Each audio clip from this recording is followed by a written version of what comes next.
In the midst of World War II, in the hands of the Austrian Hydra falls Obelisk, capable of creating a super soldier. The power is in the hands of the Austrians for a short time, breaking into a secret base. Saboteurs take the artifact to hide it in a safe place and prevent Hydra from taking over the world. Decades later, S.H.I.E.L.D. agents discover a criminal, Karl Creel, capable of transforming into any material he touches. After investigating, the agents find out that the guy's abilities were given to him by the Obelisk, and the team goes in search of him. The mutant also ends up in the warehouse, and when Agent Hartley tries to protect the artifact, her hand is covered in something that looks like ash. The colleagues manage to save the girl, but after relaying the information to their boss, Coulson, the agents are ordered to proceed as planned and to the end. After loading the injured Hartley into a car, the agents leave, and on the way, the girl asks her partner to remove her affected arm so that the infection doesn't spread throughout her body. Hunter prepares for surgery, but at that moment the car flips, crashing into a mutant that has taken on the texture of asphalt. After protecting his arm with rubber, Creel takes the obelisk and flees the scene. All this time, Hunter lies motionless, looking at his dead friends. Melinda comes to the guy's aid, but she has to go in search of the mutant, and Hunter has to surrender to the military. With Coulson's help, Melinda catches up with Creel's pickup truck, but the commander orders the girl not to open fire and to keep an eye on the mutant to find out who he is working for.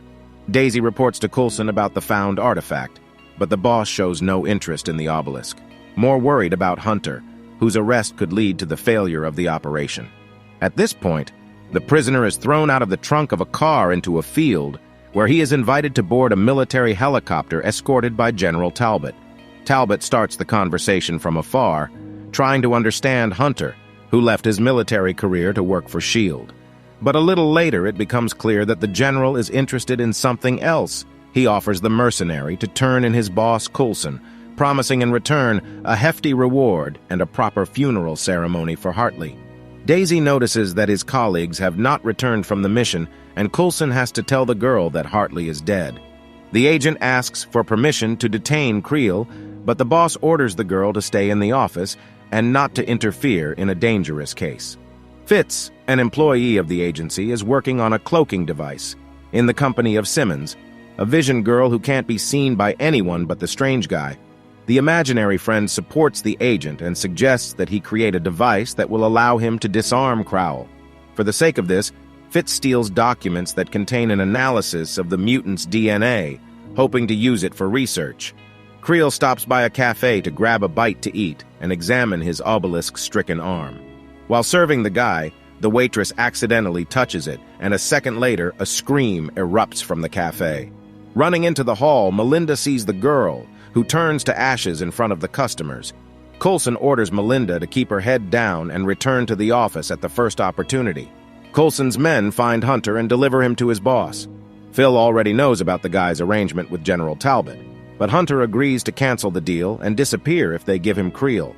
Back in his van, Creel takes the forms of different materials, but it doesn't work. The guy's arm remains damaged, and nothing can heal it. The mutant calls the customers he stole the artifact for, and they ask him not to worry about anything. Hydra will take care of him as well as all his assistants. Hearing Creel's conversation, the beautiful Raina appears in front of him and offers him carbide, the strongest material in the world. But Krill is not used to negotiating. He takes the stone from the girl and leaves. S.H.I.E.L.D. receives an anonymous message, and when Coulson calls back to the specified number, he hears Raina's voice. The girl asks the agents to help her with the capture of Creel so that she and her followers can retrieve the obelisk. As help, Raina reports a stone that the mutant stole along with a built-in transmitter. The agents prepare for the capture, and Fitz relays that his development is ready, and he will be able to disarm Creel. The girls inform the boss that the operation is starting, but at that moment, Hunter fires a couple of bullets at them and gets ahead of them. The traitor also gets rid of Triplet's sniper, while Creel starts negotiating with the customer, demanding to be helped. Hunter tries to get rid of the mutant, but Creel's abilities save him from a bullet. Panic breaks out on the street, but the Hydra customer doesn't have time to take the diplomat. He suddenly disappears. Creel turns out to be stronger than Hunter, and he is about to get rid of the annoying guy, but Coulson appears behind the mutant's back with Fitz's device. Falling to his knees, Creel turns to stone. After Hartley's funeral, Coulson suggests that Hunter finally go to work for S.H.I.E.L.D. He admits that he understands the guy's motive, but he'll still have to answer for shooting his co-workers. Raina is contentedly examining the obelisk she managed to get her hands on. At her supervisor's orders, the girl takes the object in her hands, but it doesn't hit her instead. Glowing patterns appear on the artifact. At Coulson's request, Hunter turns him in to the general, and the men meet in a vacant lot, and the agent hands Creel's body over to the military, asking in return not to interfere with the shield. To make sure Talbot has no desire to refuse, Coulson shows him his invisible airplane. Months later, Creel wakes up in a hospital bed after General Talbot followed Hunter's example and left the military to take over the world. The general admits to the mutant that he now has superpowers too, and can help the guy curb the voices that have been plaguing him for years. After learning what Talbot is up to, the SHIELD agents try to catch the villain, but it turns out to be not so easy. The general extends his hand to Creel, but when the guy realizes that Talbot is absorbing him, it's too late. The villain pulls the mutant into himself, turning him into liquid metal. After a long absence, Talbot returns home, surprising his family with a strange costume. The general shows his son tricks by lifting objects, and he offers to let the boy fly. But his wife asks the man to leave his son alone and informs him that the SHIELD is looking for him. Upon hearing about the hated agency, the villain becomes enraged. This scares the boy, but despite this, the villain plans to get rid of his wife, who refuses to join him. Talbot is distracted by the sound of cars arriving and has to get out to stop the SHIELD agents who are trying to foil his plans. The general tries to stop his son, and Rodriguez tries to take advantage of Talbot being distracted, but a protective shield forms around the evil superhero and he manages to evade the agents. All the while, Coulson and Daisy are being held captive on Talbot's ship, but they manage to dispose of the guards and start the ship. But during the fight, Coulson is seriously wounded and loses consciousness. At the base, the commander is visited by Melinda May, with whom Coulson has struck up a relationship. The agents inform her that the boss is seriously ill, and they are trying to create a serum for him, but they need more time and need the centipede serum. Upon hearing this, Simmons admits to her friends that they're at a dead end. There's only one dose of this serum left in the world, and only it can destroy Talbot. So they'll have to choose what to spend the last dose on. Back on the ship, Talbot turns to his prisoner, the girl who drew him. The general demands that the seer show him the place that was depicted in the drawing. An argument breaks out in the group over the serum, and Rodriguez prevents her friend from using the substance to save Coulson, believing that saving humanity from a villain is more important.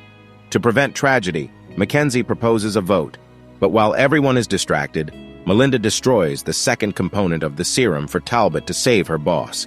The general insists that the girl show the right spot on the globe, but the seer refuses to help the villain. To convince the captive, Talbot kidnaps her mother, and the girl has no other choice. Using the given coordinates, Talbot flies to the center of Chicago to find deposits of gravitonium and get a power that no one can match. After figuring out where Talbot flew to, SHIELD's plane emerges from the water and prepares to attack. The inhabitants scatter to the sides in panic as they see Talbot in front of them, raising a pillar of earth and drawing gravitonium from it. Police units arrive on the scene, but it is no longer possible to stop the general. At this point, messages from SHIELD agents arrive on the phones of all residents who promise to help and liberate the city. Talbot raises the asphalt, planning to destroy the entire city. Daisy tries to stop the superhero by reminding him of the millions of lives, but the general is more concerned with his own greatness.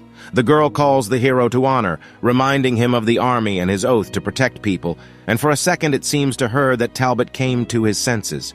Instead, the villain grabs the girl and takes to the sky with her to amplify the impact and end up deep underground.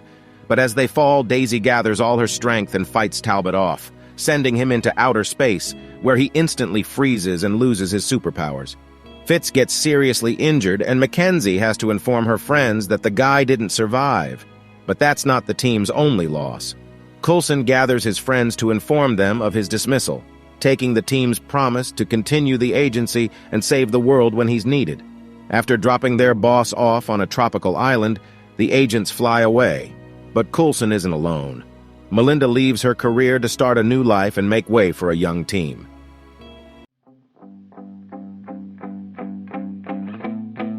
Yeah, I've been in and out the studio like like a student though, working on a movement, yeah, I'll do it cause I'm in the zone. And you know that I'm ready for the shows. How it goes, I don't know, but I'm waiting till I'm chose. Front row, here I go. All these people wanna know what you think of them lately. Do you really love me, or do you really hate me? On a scale of 1 to 10, what would you grade me? All this social media has got me